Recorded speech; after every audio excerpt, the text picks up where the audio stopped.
మధ్యకాలంలో ఒకడు అన్నాడండి, ఏమని వాగాడో తెలుసా? క్రైస్తవులది విదేశీ మతం అండి ఇదంతా. అప్పుడు వాడికి నేను ఏమని వార్నింగ్ ఇచ్చానో తెలుసా అండి? విదేశీ మతమా? ఎవడన్నాడు ఇది విదేశీ మతం అని? ఎవడన్నాడు? ఒరే డక్టి ఫెలో, సర్ ఐజక్ న్యూటన్ అని చదువుకుంటున్నావు, సైంటిస్ట్ అంటున్నావు, చూసావు వాడిని? వాడు ఎవడనుకున్నావురా? వాడి theory, Newton's law, Newton's theory అంటున్నావే, వాడు క్రిస్టియన్ రా.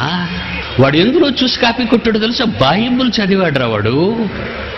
ఈ గ్రావిటీ పవర్ కోసం బైబుల్లో నిక్షిప్తమై ఉందరా చిట్టి కన్నా. అది కాపీ చేసేవాడు, అది వాడి థియరీ అని రాసేసుకున్నాడు, కానీ అది బైబుల్ థియరీ.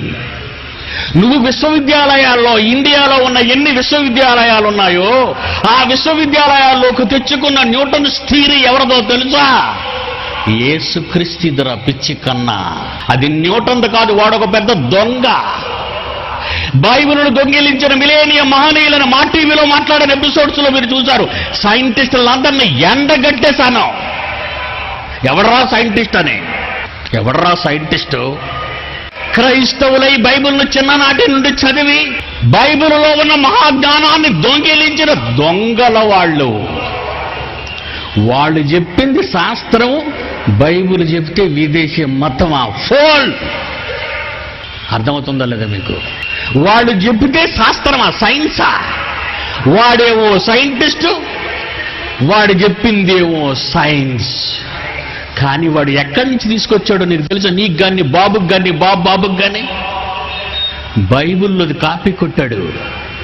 ఈ ప్రపంచం ఎవరిని మిలేనియం మహనీయులను అన్నదో వాళ్ళంతా బైబిల్ దొంగిలించారు అని మా టీవీలో ప్రతి ఆదివారం మాట్లాడిన నా మాటలు విన్నారు.